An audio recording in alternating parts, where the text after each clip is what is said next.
misericordia, por su buena voluntad. Pues el día de hoy quisiera que pudiéramos platicar, compartir un asunto que llama mucho la atención por los tiempos que nos ha tocado vivir y experimentar. Quiero iniciar leyendo un pasaje del libro, de la carta, mejor dicho, que escribe el apóstol Pablo a los Romanos, en el capítulo número 1. Carta a los Romanos, capítulo número 1, versículos 16 en adelante.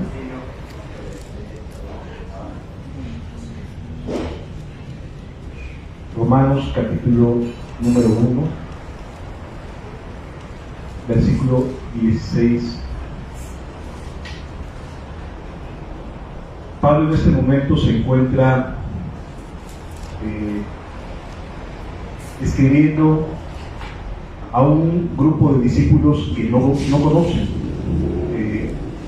El apóstol Pablo no es el que fundó la iglesia que se encuentra en Roma en estos momentos, en este pasaje, sino que él está escribiendo a discípulos que él sabe que ya hay en aquel lugar.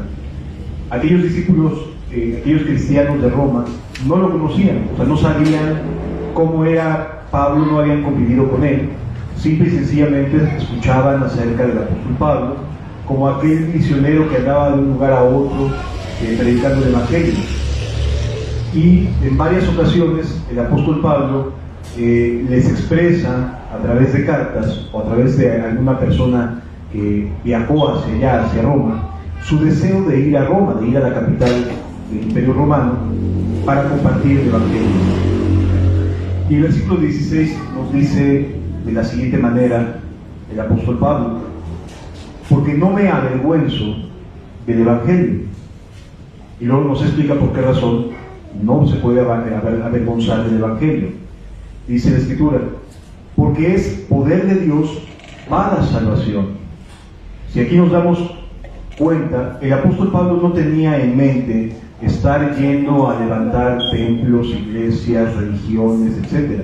La mentalidad aquí del apóstol Pablo es que la gente fuera transformada por el poder de Dios, que las personas pudieran transformar sus vidas a través del poder del evangelio. Para el apóstol Pablo, el evangelio no tiene que ver con una religión. Para el apóstol Pablo, el evangelio tiene que ver con poder para transformar la vida de las personas, para dar una nueva oportunidad a aquellos que lo necesitan. Desde luego que si alguien considera no tener necesidad de volver a empezar en su vida, seguramente las buenas noticias del evangelio no les sean atractivas. Sin embargo, para aquellos que en verdad estamos necesitando de transformar nuestras vidas, definitivamente el evangelio es poder de Dios para salvación. Por eso dice la escritura: no me avergüenzo del evangelio. El apóstol Pablo no sentía ninguna pena por llevar buenas noticias a las personas que lo necesitaban. No sentía ninguna vergüenza por creer que había una nueva oportunidad para aquellos que anhelaban una nueva oportunidad, sin importar el pasado, sin importar el contexto en el cual vivimos. Para el apóstol Pablo, el evangelio era poder para transformar vidas. Era algo completamente distinto a lo que presentaban las religiones de aquella época. Y miren que había dioses para poder aventar para todos lados. O sea, había deidades para todo. Para cada tipo de necesidad, para cada tipo de circunstancia, había un Dios en aquella época. Por lo tanto, había un montón de distintas opciones en las cuales las personas podían creer. Sin embargo, el apóstol, de una manera muy viva y verdadera, dice: yo no me avergüenzo de aquello que comparto, porque es poder de Dios para salvación. No es para llenar nuestras expectativas. El poder de Dios en el evangelio no tiene que ver con el que quiero salir con la mía, o quiero acceder a cierto tipo de beneficios, o quiero limpiar mi conciencia y nada más. No, el poder que trae el evangelio tiene un propósito bien específico, y si este propósito se traslada y se cambia, se transforma y deja de ser el propósito principal del evangelio, la salvación de los hombres, Cuando esto cambia, entonces nos vamos a encontrar con las religiones. Porque deja de haber poder en el Evangelio cuando las personas simplemente asumen que es una religión. Una más de tantas, como en aquella época lo había. Había dioses para todo. En el libro de los Hechos nos narra Pablo que cuando llega a Grecia, ahí a Atenas, se encuentra con un gran pasillo lleno de todo tipo de estatuas dirigidas a todos los dioses que pudieran conocer los griegos. Todo tipo de dioses. Y para que no hubiera duda alguna, todavía hay un espacio, un nicho para el Dios no conocido, por si nos faltaba alguien, ¿no? Y entonces había muchísimas opciones para creer. Había muchas alternativas para suponer que las personas pudieran acceder a la gracia divina, a los beneficios de distintos dioses. Lo que Pablo llevaba es un tesoro que transformaría el corazón, no solamente el intelecto, sino el corazón de las personas. El Evangelio no es algo que simplemente forme religiones o forme grupos. El Evangelio tiene un específico propósito: es poder de Dios para salvar a cada ser humano. ¿Salvarlo de qué? De sí mismo y sus propias malas decisiones. Porque sin Dios el ser humano está completamente alejado de cualquier seguridad de acertar en sus decisiones. Podemos suponer que nos irá bien si tomo tal o cual decisión, pero si me agarro de Dios y me baso en la confianza que le tenga para poder tomar decisiones, seguramente daré en el blanco. En cambio, hoy en día, la realidad es que vivimos tiempos sumamente difíciles, donde las buenas noticias no existen, donde a las personas no se les invita o se les anima a que cambien de manera de ver la vida, de actuar, de hacer las cosas, de decidir. No lo hay. Más bien son como grandes teatros de entretenimiento, en muchos sentidos, los lugares que hoy conocemos. Los entretiene el show, los entretienen formando grupos especiales en un lugar especial, los entretienen. O sea, hay un montón de formas distintas en las cuales las personas ponen su confianza, en lugar de mirar que para el apóstol Pablo y para aquellos que hemos nacido de nuevo, el Evangelio no es otra cosa sino salvación para todo aquel que cree. ¿Sí? Por eso dice aquí la Escritura, porque es poder de Dios para salvación. ¿A quiénes? ¿A quiénes va dirigida la salvación? ¿Para quiénes? ¿Para qué tipo de personas es el Evangelio poder de Dios para salvación? Para los que creen. Hay una característica muy específica: creer. Creer que se puede cambiar. Quitarnos de la cabeza el chip que desde pequeños nos han puesto, que el árbol que nace torcido jamás su rama endereza. Tenemos que arrancarnos ese chip y colocarnos la opinión que Dios tiene acerca de los cambios que puede generar en el ser humano. Dios es todopoderoso y puede transformar completamente la vida de cualquier persona, siempre y cuando se crea. Si a una persona le dicen, oye, esto no se puede cambiar, pues seguramente esa persona no va a poder cambiar, aunque tenga el Evangelio en la cabeza. Porque para poder cambiar se necesita creerle a Dios. No hay otra. Necesitamos aprender a creerle a Dios. Decir, Señor, tú tienes la razón, no yo, y lo que opina fulano, sultano de tal, sino lo que tú dices es lo que tienes seguridad y en lo que podemos confiar. ¿Sí? Entonces el Evangelio son buenas nuevas, sí, para salvación a todo aquel que cree. Al judío primeramente y también al griego. No hay distinción. Versículo número 17. Porque en el Evangelio la justicia de Dios se revela, ¿de qué manera?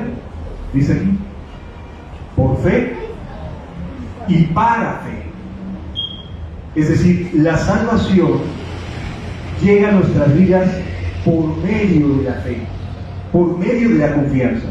¿Y con qué propósito?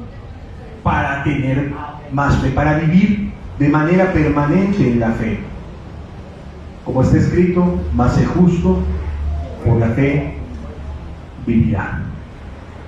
La vida cristiana inicia con fe en la salvación y continúa hasta su muerte creyendo en las promesas de Dios, en lo que Dios nos ha concedido.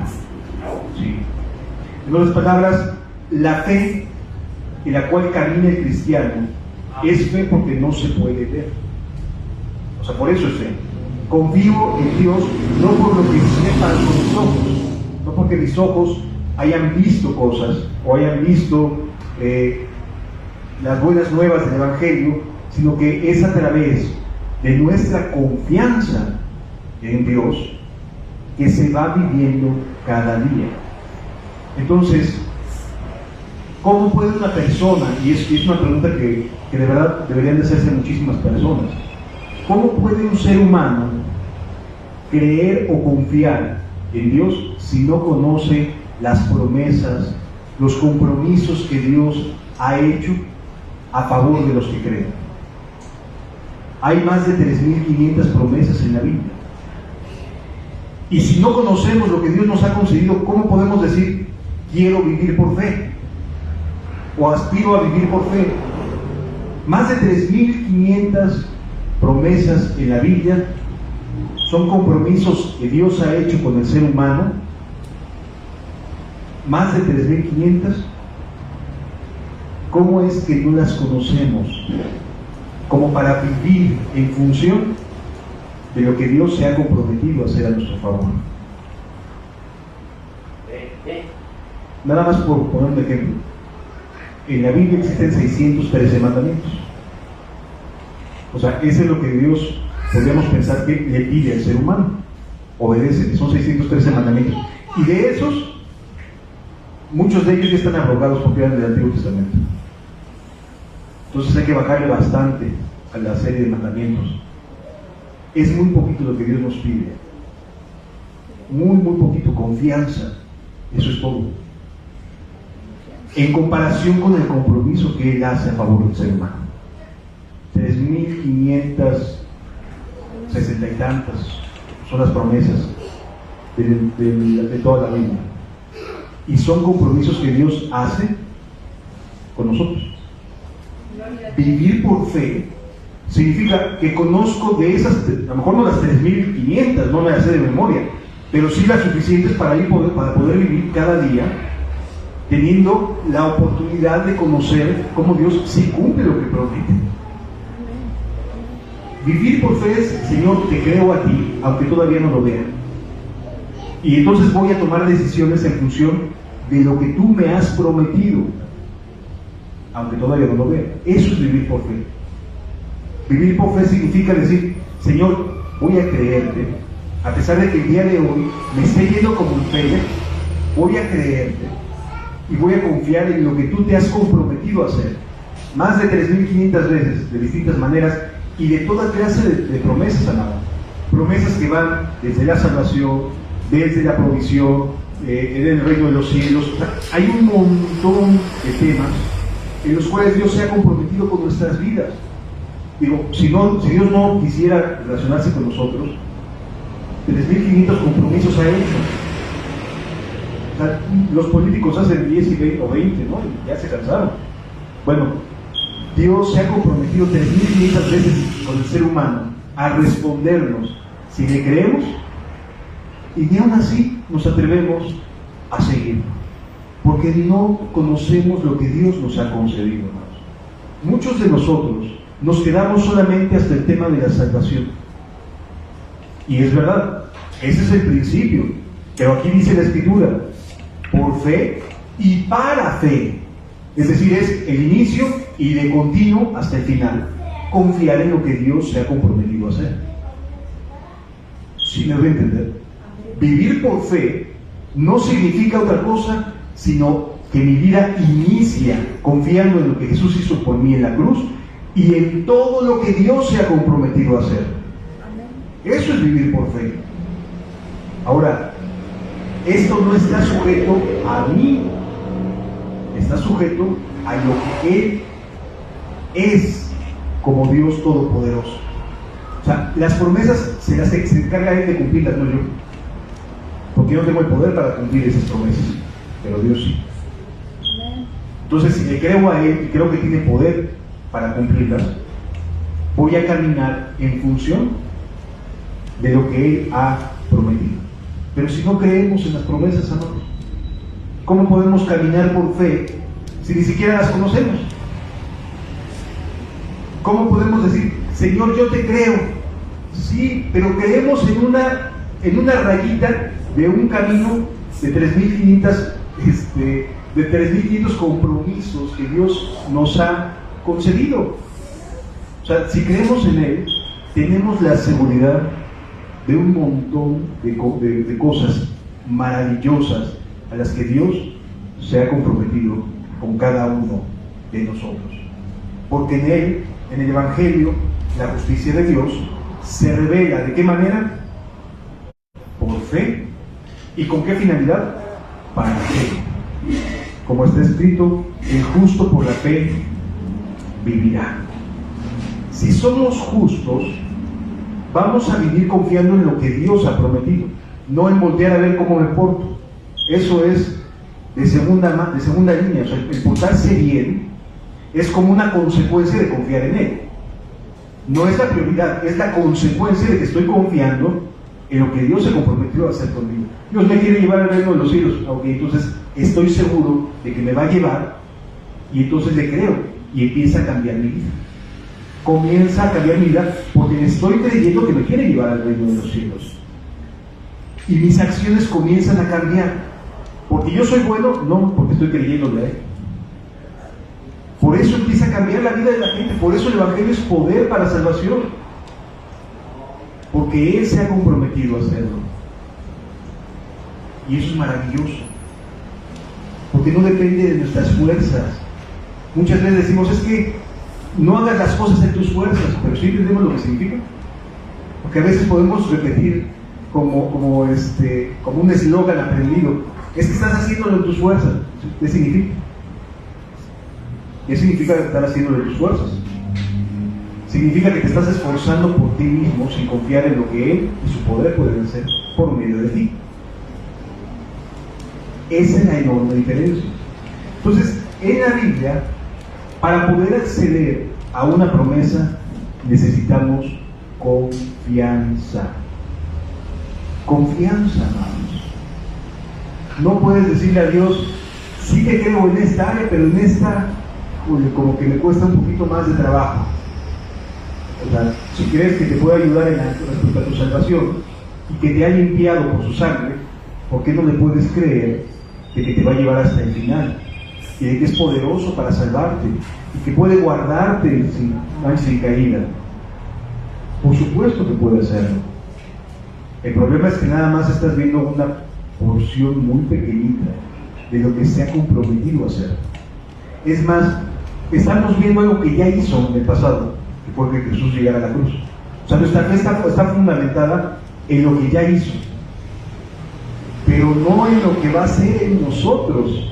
Eso lo aprendemos por medio de sus promesas, por medio de leer lo que tiene para mí, de aprender sus planes y sus propósitos para cada uno de nosotros. Eso es maravilloso. Cuando volteamos hacia atrás podemos salvarnos por medio de la cruz, pero en nuestro presente, para vivir en fe, necesitamos aprender las promesas a las que tenemos acceso. ¿Y sabes qué es lo más precioso? Dios desea que este remanente camine por medio de la fe, camine basándose en sus compromisos, no en los nuestros, no en los de los hermanos, no en las pasadas cosas, no, en lo que Él puede hacer hoy en día, porque tiene un compromiso permanente, porque está escrito que su palabra no decae. Todas sus palabras, todas sus promesas son en Él sí y en Él amén por medio de nosotros. Entonces, sí necesitamos arrojarnos a vivir por medio de la fe, atrevernos a vivir basándonos en sus compromisos y no en los nuestros.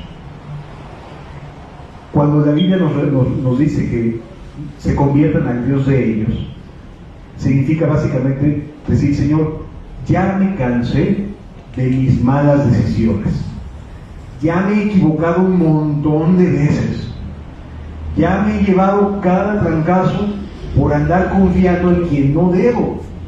Bueno, me voy a dedicar a estudiar lo que tú te has comprometido a hacer, porque tú no me vas a fallar. Y entonces mi compromiso es dedicarme a saber, a investigar las promesas de Dios y vivir en función de las promesas de Dios. Eso es lo que Dios desea para cada uno de nosotros. ¿Sí lo vamos entendiendo, hermanos? Ok. Hubo una persona que acuñó, que fue quien Dios le dio, que concedió la expresión del justo por la fe. Es un profeta del año 600 a.C., llamado Habacuc, poquito antes de la invasión de Babilonia al reino del sur. Este profeta vivió en un ambiente de verdad, bien complicado. Por un lado, avisoraba y podía ver cómo se estaba formando el ejército de los caldeos, que es Babilonia, cómo se estaba engrandeciendo sobre las naciones, cómo iba avanzando este ejército, y volteaba y decía: nos va a caer encima este ejército, Señor, nos va a caer encima. Y volteaba y veía al pueblo de Israel completamente apóstata, ajeno en lo absoluto a tener una relación con Dios. ¿Creían en Dios? Sí, el pueblo de Israel siempre ha creído en Dios, pero eso no significa que tuvieran una relación con Dios. Y entonces volteaba y veía corrupción por un lado, y corrupción en el templo, y los que se decían ser religiosos eran bien corruptos y no amaban a Dios y hacían un montón de cosas que, mientras decían amamos a Dios, por el otro lado lo negaban en sus acciones, a través de su forma de vida. Y entonces este profeta llamado Habacuc mira el entorno en el cual está viviendo en su pueblo, mira lo que se le viene del norte, porque dice: este ejército está creciendo muchísimo. ¿Qué vamos a hacer? El pueblo no se vuelve a Dios, y enfrente de nosotros hacia el norte tenemos un super ejército que va conquistando por donde quiera que pasa. ¿Qué hacemos? Y entonces a este profeta le surge una lucha, diríamos hoy, existencial, de tratar de entender en dónde está parado y hacia dónde va el pueblo de Dios. Porque estaba, por un lado, en un ambiente bien apóstata, de un montón de gente que se decía ser, pero no era, y está parado en medio de un pueblo que no ama a Dios ni de broma, viendo cómo viene una nube negra de malas noticias, porque allá en unos kilómetros hacia el norte, la población caldea está creciendo y está armándose y está haciendo carros y está haciendo un ejército impresionante y está avanzando. Ahí tienes al rey Nabucodonosor en pleno ataque y ataque y ataque, un montón de ciudades del Oriente Medio, y nada más el profeta decía: ¿qué va a hacer de nosotros? O sea, hay apostasía en el pueblo, y por otro lado se avisora la guerra, porque Nabucodonosor no se va a quedar nada más en el norte, va a avanzar también hacia el sur. Y entonces este profeta entra en una lucha interna por tratar de discernir: Dios, ¿dónde estás en todo esto? ¿Por qué hay tanta gente que no ama ni teme a Dios, a pesar de que en su boca sí profesan conocer a Dios? ¿Por qué lo hay? Y son preguntas que aún hoy en día nos hacemos. Es que pareciera que no hay temor de Dios en el corazón, ni de aquellos que se supone que deberíamos de tenerle, porque conocemos Biblia, porque sabemos que existe y es verdadero. ¿Por qué razón no hay cambios en la vida de la gente? Y uno empieza a preguntarse. El profeta Habacuc tuvo este mismo choque de ver la maldad del pueblo en el cual estaba viviendo, la apostasía del pueblo en el cual estaba viviendo, y lo que se avisoraba en el horizonte. Y decía: no puede ser lo que se viene. ¿Dónde queda la esperanza en todo esto, Señor? Y entonces, si leemos en el libro del profeta Habacuc, en el capítulo número 1, nos vamos a dar cuenta del choque que tiene este profeta y que tiene mucho que ver, en buena medida, con lo que a lo mejor el día de hoy podemos estar experimentando.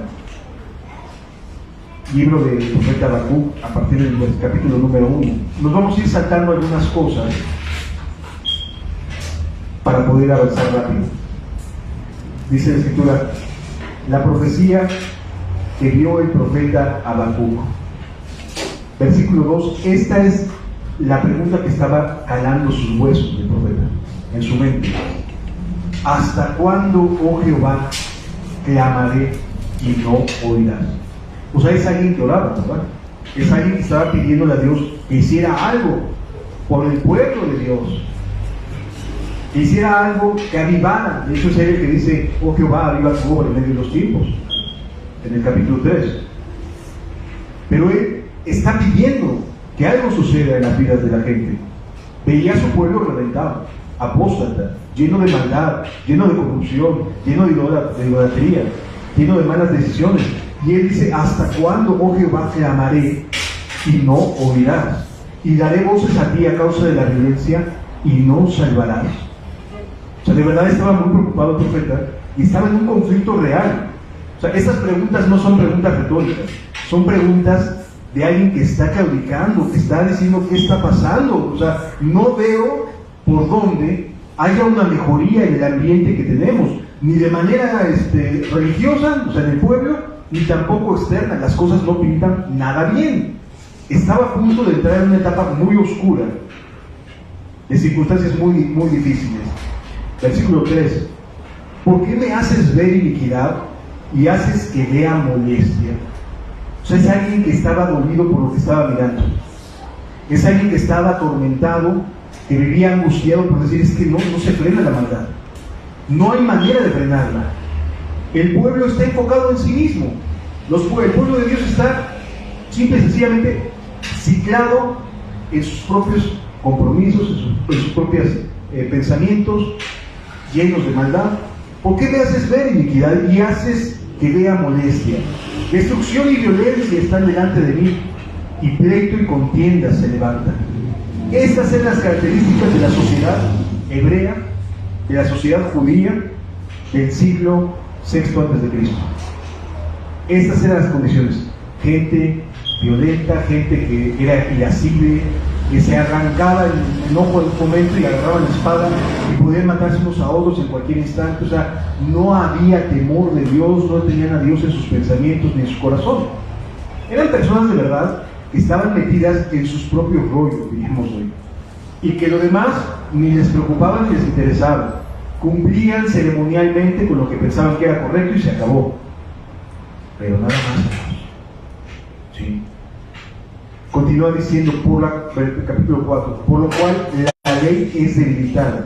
Él veía una cosa: la gente está tan metida en lo suyo que las leyes están cambiando, está debilitada, las cosas justas ya no lo están siendo, y la verdad es que las circunstancias que estamos viviendo son terribles, por lo cual la ley está debilitada dentro de tu propio pueblo, y el juicio no sale según la verdad, por cuanto el impío asedia al justo. O sea, vean cómo había manipulación en el ambiente, cómo había presiones para que terminaras haciendo lo que yo diga, para que termines haciendo esto, para que termines haciendo lo otro. Sabemos un ambiente de verdad de corrupción. Este es el ambiente judío, del pueblo de Dios. El impío asedia al justo, por eso sale torcida la justicia, porque están duro y duro y duro en un sentido y en otro, tratando de que las cosas salgan de manera egoísta, no conforme a Dios. Versículo número 5, mirad entre las naciones y ved, y asombraos, porque haré una obra en vuestros días que aun cuando os contare no la creeréis. Esta es la respuesta que Dios le da a estas preguntas. Imagínate tú a este profeta tratando de decir, ¿por qué está pasando esto, Señor? Está pasando, hay corrupción, no salen bien las cosas, hay injusticias. Y la verdad son quejas Y son preguntas que hoy en día nos seguimos haciendo muchos de nosotros. ¿Por qué no se detiene la maldad? ¿Por qué la gente sigue en la misma inercia de malas decisiones? ¿Y por qué no se detienen? ¿Y por qué razón vemos que Julián Notella tomó una decisión mala y aún así sigue tomando y otra y otra? Y te dices, ay, créenlo, porque se va a ir de plano a pique la vida de tal o cual persona. La vida en nuestro contexto, en nuestro entorno, está siendo muy complicada. Pero Dios dice, mirad entre las naciones y ved, y asombraos, porque haré una obra en vuestros días, que aun cuando os contare, no la creeréis. El pueblo ya estaba tan acostumbrado a su vida, que no creía, veía demasiado lejano una invasión babilónica. La veía así como, no, están metidos en sus rollos, están invadiendo todo lo que es la zona de Irak, todo lo que es Asiria. Es más, ya nos quitaron hasta el enemigo de los asirios, ¿no? ¿Por qué? Porque gobernaron, porque lograron vencer a los asirios. Entonces, los judíos estaban así como que, no pasa nada, no va a pasar nada. Oye, se vienen cosas, acá no nos va a llegar. No exageres, no son así las cosas. Estás de fatalista, hombre. Estás demasiado presionado. Mira, mejor tómate un té de tila, ¿no? Para que te calmes. Uno de hierbitas, ¿no? Para que te tranquilices, porque de plano estás muy fatalista. Ves, estás viendo moros con tranchetes, ¿no? No va a pasar nada. Por eso dice aquí Jehová, viene algo que no lo van a creer. Porque aquí les profetiza que el pueblo babilónico caería sobre ellos. Y entonces la reacción del pueblo de Israel fue, por favor, no nos va a pasar nada, no moriréis, ¿sí? No van a llegar hasta nosotros. Y de esa manera el pueblo de Dios se justificaba en ignorar lo que el profeta decía, y lo que también decía el profeta Jeremías, quien habló acerca de y le tocó vivir en carne propia la invasión babilónica. Habacuc le tocó morir antes precisamente de la invasión, pero ya sabía lo que venía porque Jehová se lo había hecho saber. De hecho, buena parte de lo que Dios le muestra a este profeta, a él lo deja consternado, porque dice, a ver, ¿cómo que vas a venir a zarandear a tu pueblo a través de una nación idólatra y pagana como son los babilónicos? Porque Dios le continúa hablando y le dice que es por causa de ello que Él está preparando, Dios está preparando un ejército, y se refiere al ejército babilónico, que va a venir sobre ellos y les va a dar con todo, y los va a zarandear, y los va a llevar cautivos. Y entonces, hasta Habacuc dice, Señor, pero esos son paganos, o sea, ¿cómo nos vas a entregar en manos de los idólatras? Pues no creo que tú eres santo, Señor. Fíjense lo que dice más adelantito, versículo 6. Porque he aquí yo levanto a los caldeos, nación cruel y presurosa, que camina por la anchura de la tierra para poseer las moradas ajenas. O sea, era un pueblo que disfrutaba de sus victorias, que estaba de codicioso cada vez con más y más y más tierra, vamos a seguir conquistando. No, pues ya ganamos 2, vamos por las 4 batallas. Y eran pueblos presurosos, o sea, no los detenías. Eran muy apasionados los caldeos, que son los babilónicos. Eran personas que se iban sobre uno y se iban sobre otro y avanzaban. Y dice que Dios estaba preparando a este pueblo. Versículo 8 dice, sus caballos serán más ligeros que leopardos y más feroces que lobos nocturnos. Sus jinetes se multiplicarán. Vendrán de lejos sus jinetes y volarán como águilas que se apresuran a devorar. Toda ella vendrá a la presa. ¿Quién es la presa? El pueblo de Israel. Y les está advirtiendo, van a caer sobre ustedes. Dice, escarnecerá a los reyes y los príncipes hará burla, y se reirá de toda la fortaleza y levantará terraplén y la tomará. Luego pasará como el huracán y ofenderá atribuyendo su fuerza a su Dios.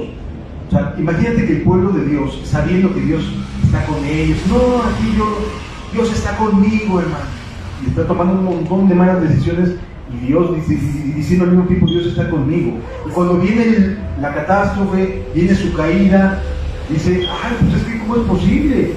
Y los otros que se están burlando dicen, no, pues es conmigo, sí está Dios, no conmigo. Entonces, los israelitas salieron bien avergonzados después de la caída de Jerusalén. Y entonces en el versículo 12 hay una reacción de parte del profeta, como diciendo, espérame, me estás diciendo que un pueblo pagano, que un pueblo presuroso, que un pueblo que está gobernando y va avanzando y ganando batallas, va a caer sobre nosotros, sobre tu pueblo santo, Señor. Ya se le olvidaron en este momento al profeta las quejas que tenía de Israel. Ahora estaba espantado por lo que le estaba diciendo Dios, que vení. No me inventes, o sea, los babilónicos, por favor, estamos todavía muy lejos, no nos alcanzan. Sin embargo, dice el versículo número 12, ¿no eres tú desde el principio, oh Jehová, Dios mío, santo mío? No moriremos. O sea, hay un estado como de estupor y de incredulidad en este momento ante las noticias que le está dando Dios. Es decir, ¿en serio me estás diciendo que va a venir un pueblo a destruirnos? ¿Ese es tu manera de arreglar las cosas, Señor? Continúa diciendo la Biblia, oh Jehová, para juicio lo pusiste. Dios había puesto al pueblo babilónico para juicio al pueblo de Israel, porque el pueblo de Israel no estaba viviendo conforme lo que Dios anhelaba, quería para cada uno. Muy limpio eres tú, dice el versículo 13, muy limpio eres tú, eres de ojos para ver el mal, ni puedes ver el agravio. ¿Por qué ves a los menospreciadores y callas cuando destruyen al impío, al justo, que él, que hace, sean hombres como los peces del mar, como reptiles que no tienen quien los gobierne? O sea, le está preguntando el profeta a Dios, espérame, ¿cómo puedes estar aquí diciéndome esto, Señor? Entonces, tú te puedes dar cuenta que es un diálogo entre Dios y esta persona que está conflictuada en su interior, porque dice, yo vine a preguntarte cosas de mi pueblo, y me estás diciendo que me vas a mandar un juicio a través de otra nación, Señor. Yo te vengo a preguntar acerca de cómo levantar al pueblo, ¿no? ¿Cómo puede haber un avivamiento, Señor? Y el profeta escucha la respuesta de Dios diciendo, voy a enviar un enemigo. No me ayudes. O sea, parece que el profeta está diciendo, ¿en serio es así? Y Dios le dice que sí, que efectivamente va a ser así. Y entonces el profeta como que se desmoraliza en ese momento y comienza a tratar de darle sentido a lo que está entendiendo. Dice la escritura más adelante, en el capítulo número 2, sobre mi guarda estaré y sobre la fortaleza firmaré el pie y valeré para ver lo que se me dirá y qué he de responder tocante a mi queja. Como diciendo el profeta, bueno, ya no voy a preguntar sobre esto, voy a pensar de una manera distinta. Y entonces dice que Dios le responde en el versículo 2, escribe la visión y declárala en tablas, porque dice, para que corra el que en ella, el que creyere en ella. Y esto es algo muy interesante, hermano. Dios le está diciendo a los judíos desde la época de Habacuc, corre. Y se lo reitera a través de Jeremías, porque Jeremías le dice al pueblo, váyanse. Y los profetas falsos decían, no te vayas, Dios nos va a dar la victoria. Cuando venga, nadie ha podido contra las murallas de Jerusalén. ¿Sí? Y entonces lo que le está diciendo aquí es, córrele, huye, dale y vete, porque lo que se viene no es para nada agradable. Para que corra el que hiere en ella. Cuando uno comienza a darse cuenta de lo que se viene, hay que tomar decisiones. Pero el pueblo decidió no tomar decisiones, se quedó con la idea de aquí no va a pasar nada. Continúa diciendo, aunque la visión tardara por un tiempo, mas se apresura hacia el fin y no mentirá. aunque tardare, espéralo, porque sin duda vendrá, no tardará. En otras palabras, le está diciendo, mira, tú vas a ver que todo pareciera normalito, como que no está pasando nada. Sí va a pasar, va a llegar. Y hoy en día estamos expuestos a una situación muy semejante, hermanos. Y muchos hoy en día, desde los púlpitos, están tratando de calmar al pueblo diciendo, no nos va a tocar, no llegará, no va a pasar nada. Y Dios dice, no, espéralo, porque sí va a pasar. Lo que se viene en los próximos años para nuestra generación sí va a suceder. Aunque de momento pensemos que todo sigue normal, y hasta vamos a ver como si yo hubiera hecho soluciones, ya podemos regresar a la normalidad, ya, y vamos a ver que aparentemente no pasa nada. Sí va a pasar, porque todo lo que se está tramando por debajo del agua, lo que el adversario está tramando por debajo del agua, no a nuestros ojos, sino por detrás, ha venido ya aplicándose desde años, desde décadas atrás. Por eso dice la Escritura en Mateo 24 que cuando haya este momento en el cual nos van a caer así de repente, dice, ¿sabes qué? Ni regreses a recoger lo que es tuyo. Si estás en el campo, vete. Si estás en la ciudad de tu casa, vete. O sea, va a ser tan de golpe, tan repentino el cambio, que lo que en un momento pensarías que no iba a pasar nada, sí va a suceder. ¿De acuerdo? Continúa diciendo, versículo 4, he aquí que aquel cuya alma no es recta se enorgullece, genera orgullo. Y aquí aparece la expresión, más el justo por la fe vivirá.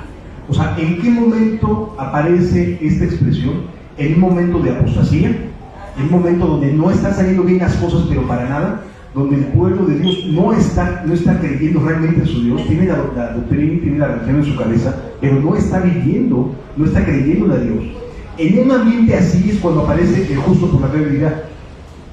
Llama la atención, porque significa que de aquí en adelante el justo tendrá que vivir por medio de la fe. Y si estamos viviendo en un contexto igual de apostasía, donde estamos viendo cómo se están entretejiendo las cosas para una persecución al cristianismo, necesitamos tomar esto muy en serio. El justo por la fe vivirá.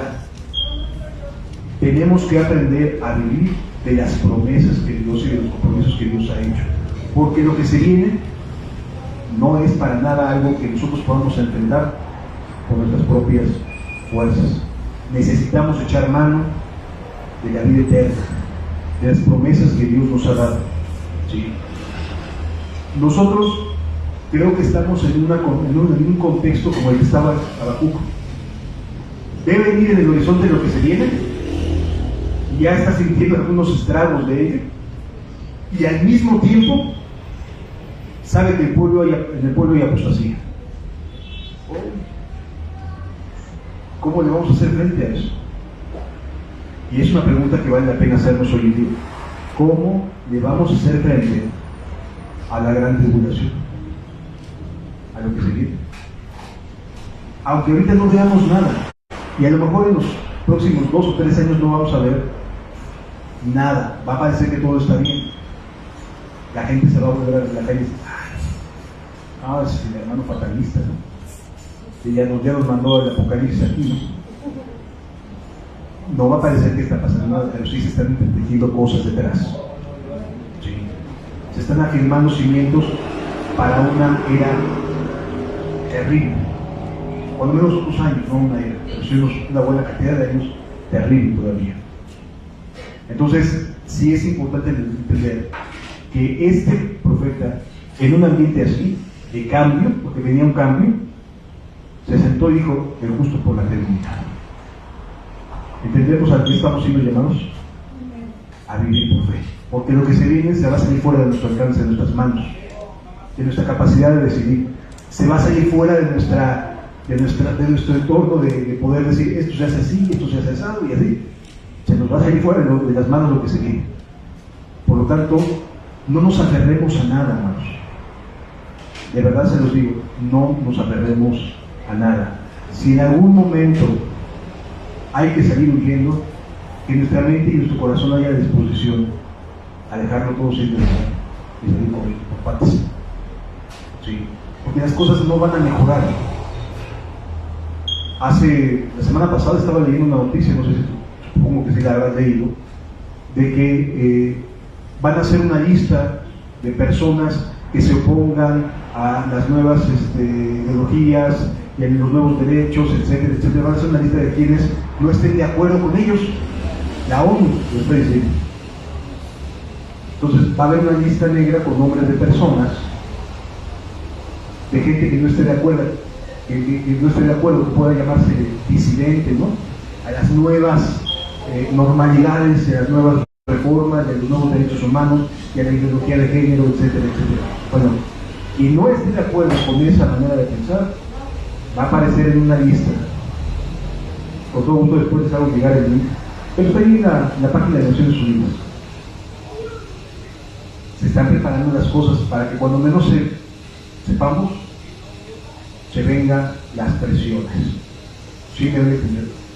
Entonces, sí necesitamos entrar en este estado de conciencia, es decir, a ver, en cualquier momento tendremos que tomar decisiones. ¿A dónde jalamos? O sea, ¿para dónde nos vamos? ¿En qué sentido nos movemos?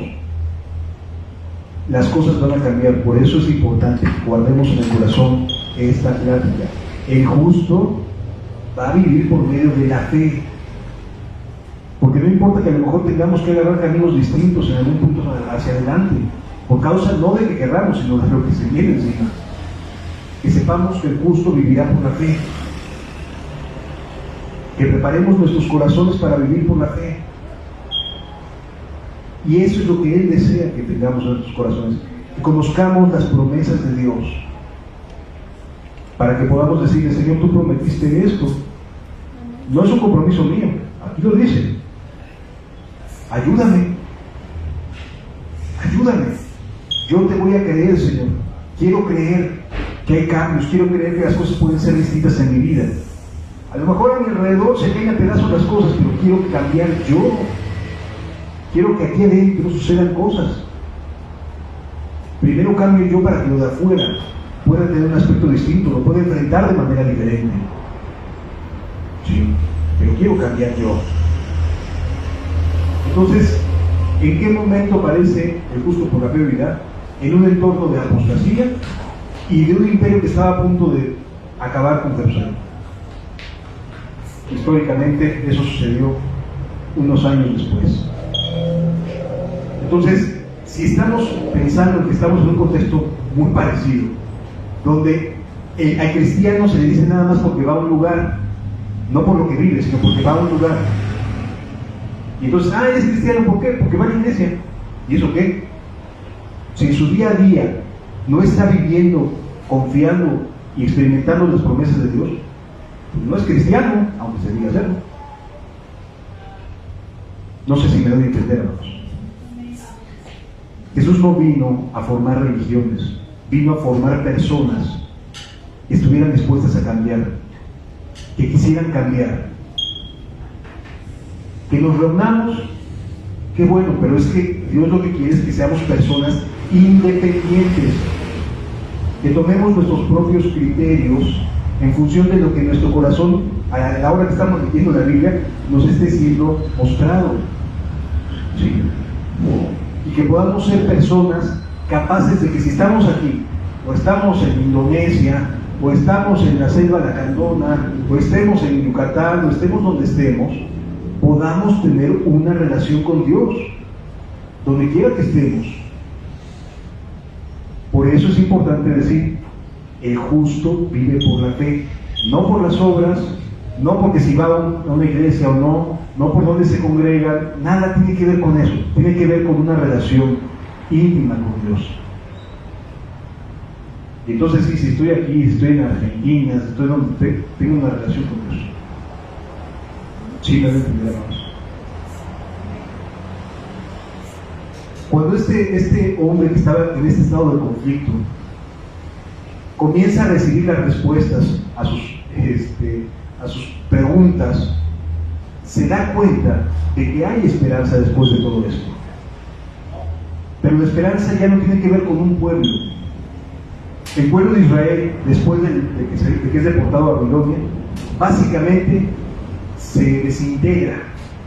Medio se vuelven a juntar después de la cautividad, se vuelven a juntar. Pero después de que el Imperio Romano llega y gobierna las tierras de Galilea y de Judea, en el año 70 ya de nuestra era, se acaba la nación judía. O sea, todos los hebreos salen para todos lados del mundo. ¿Sí? Se acabó la nación judía. Quien no tuvo y no aprendió a tener una relación con un Dios vivo, donde quiera que llegaba iba a ser absorbido por las costumbres, por las culturas, etc. Pero quien aprendió a tener una relación con Dios, donde quiera que pudo, donde quiera que llegó, estuvo teniendo una vida con Cristo. Bueno, en aquella época con Dios, ¿no? Para nosotros sería hoy con Cristo. Lo que deseo y lo que el Espíritu desea de todo corazón es llevarnos a ese estado en el cual tengamos una comunión de tal manera que no importa lo que venga, no importa en dónde estemos, no importa las circunstancias que nos estén rodeando, sepamos tener una comunión y vivir por medio de la fe. Esa es la intención del Espíritu. El Espíritu lo que desea es prepararnos. La verdad, hermanos, es que en no muchos años, a lo mejor uno dice, pues me gustaría crecer, que hubiera más hermanos, que quisiera pensar de esa manera, pero creo que las circunstancias que se avecinan ya no me dan para poder tener mucha expectativa en ese sentido.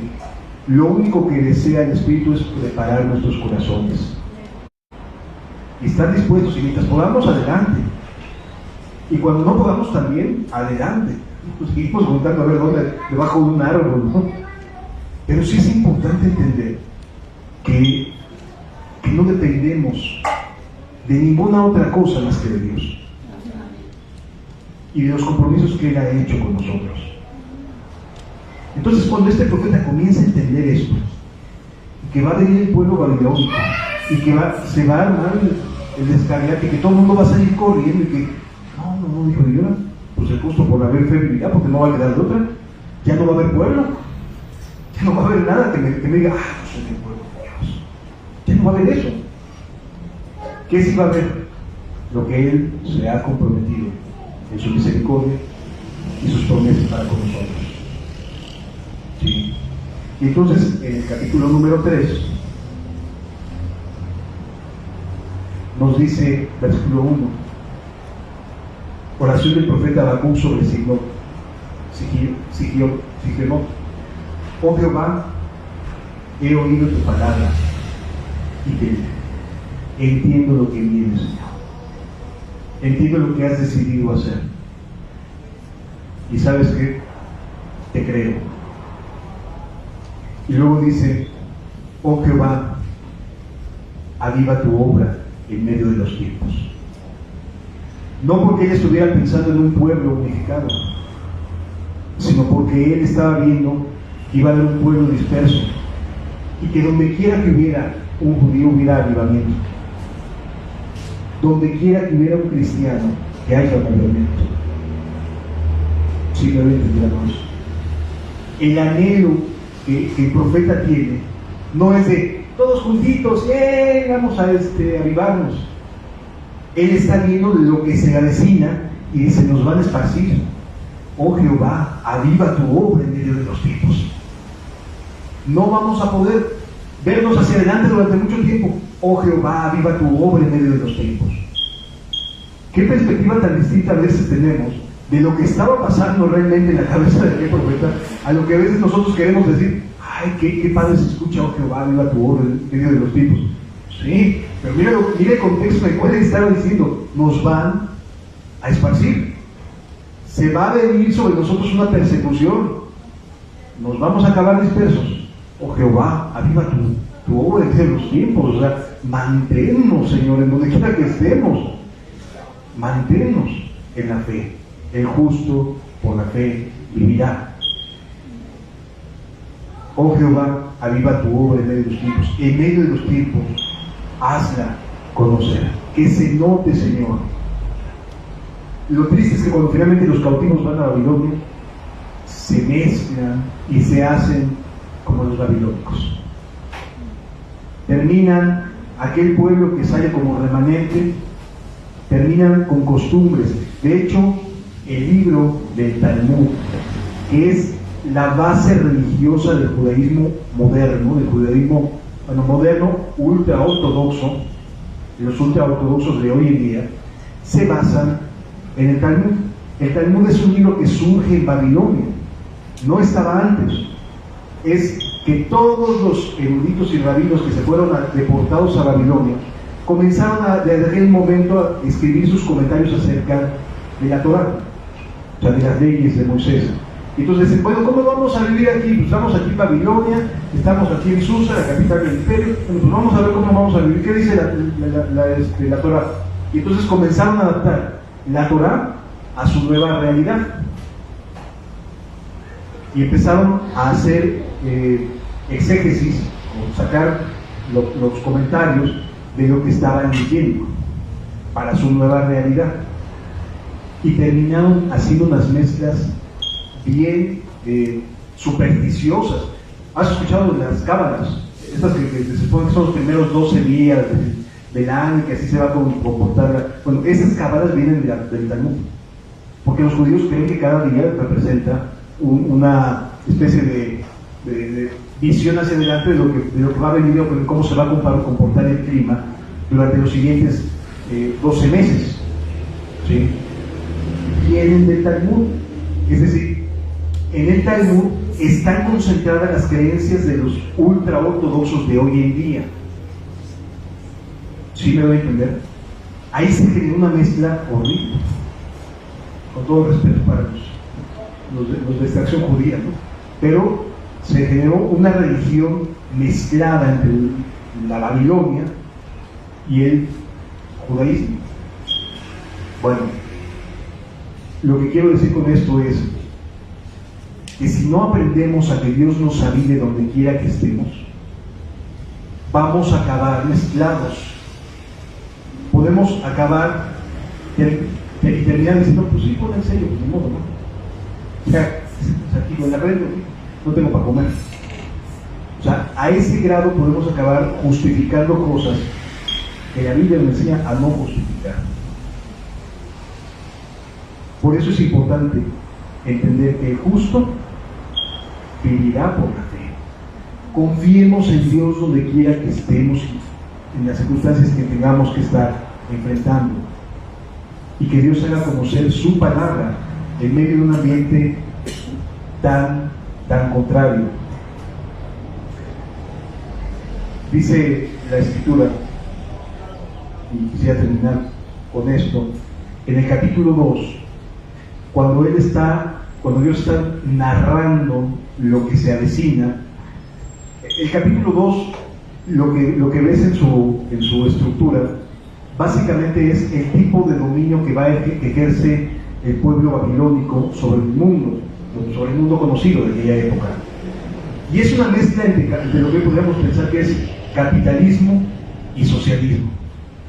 Estos amigos eran un autoritarismo de un rey que gobernaba a todos, pero los gobernaba de una manera muy peculiar.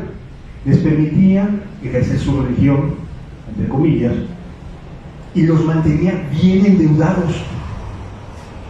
O sea, el pueblo de Babilonia dominaba las naciones a través de las deudas. Casi no se parece a nada que se viva actualmente, ¿verdad? Todos los créditos y demás. El pueblo babilónico gobernaba a través de tú me debes. Y entonces, ¿quieres esto? Sí, con todo gusto yo te lo doy. Ya, te lo apunto. ¿Sí?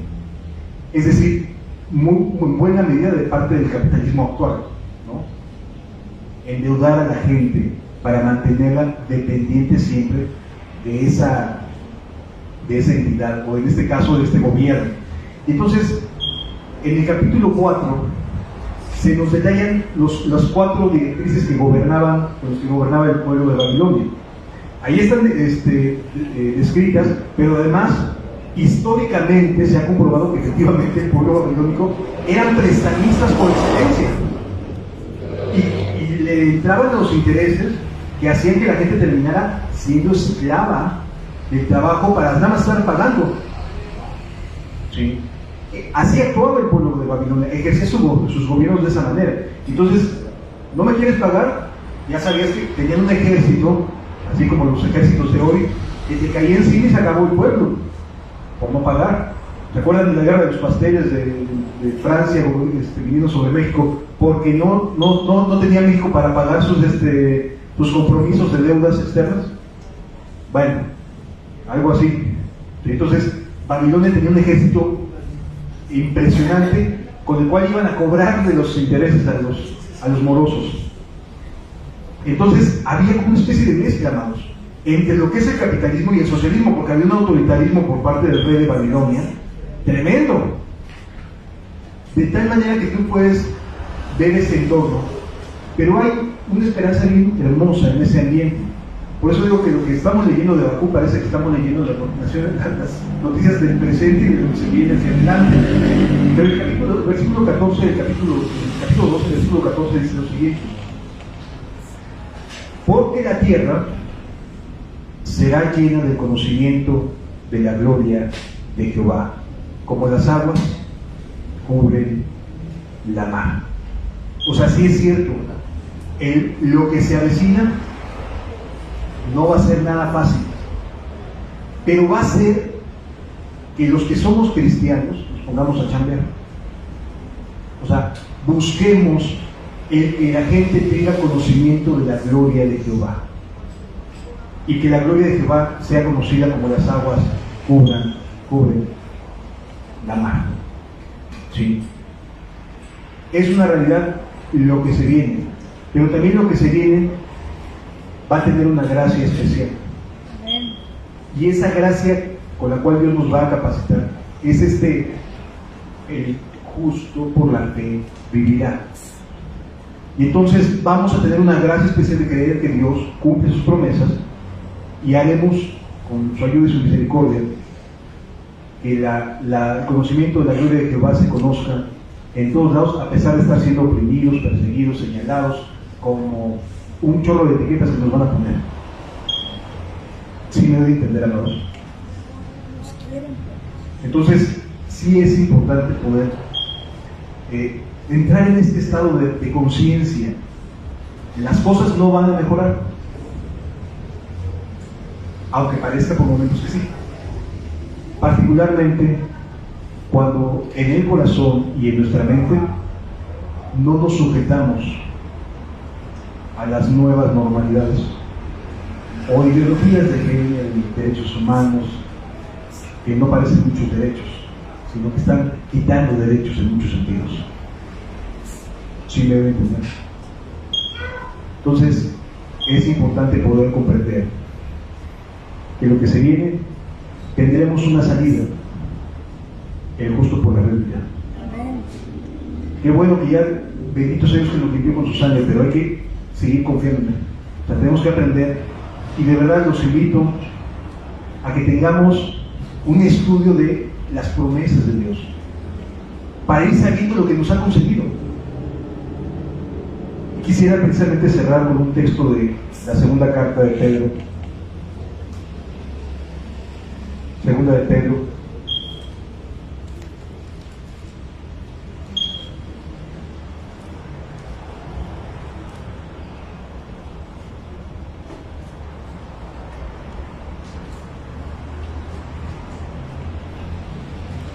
capítulo 1, versículo 4.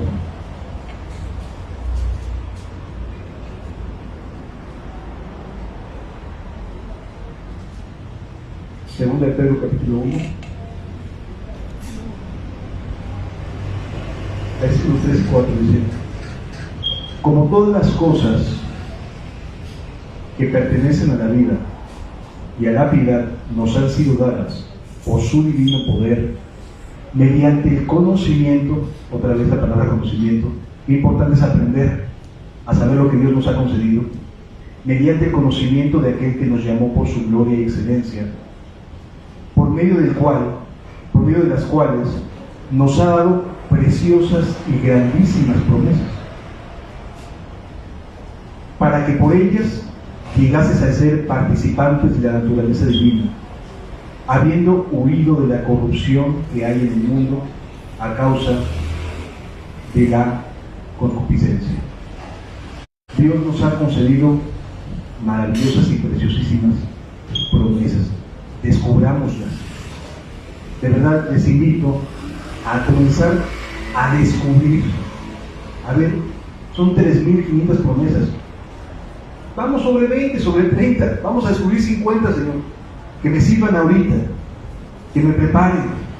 Que me vayan haciendo cada vez más fiel a Cristo. Simplemente necesitamos realmente tomar en serio y comprender que el justo por la fe va a vivir, pero por la confianza en lo que Él se ha comprometido a hacer. Si no lo conozco, ¿cómo voy a tener confianza en lo que no conozco? Conozcamos las promesas de Dios. Vivamos las promesas. A ver, tú dijiste esto, Señor. Bueno, pues te voy a creer y voy a tomar decisiones en función de lo que tú dijiste.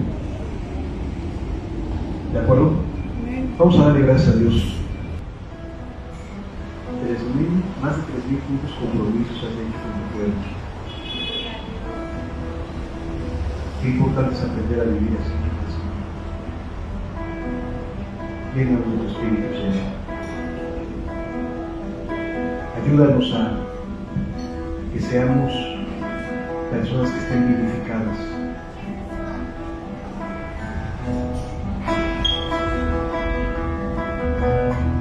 El justo por la fe vivirá es el mayor avivamiento que podemos esperar. El avivamiento no es otra cosa, sino aprender a confiar en Cristo, a experimentar lo que tú te has comprometido con nosotros.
porque nos estás ayudando en todas las cosas, Señor. Y quieres llevarnos hasta el final, Señor. Gracias por tu amor y tu misericordia, Señor Jesús. Bendícenos, Padre, porque te necesitamos mucho. Bendícenos, Señor.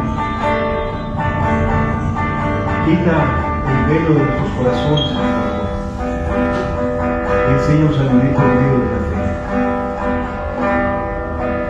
Gracias, Señor.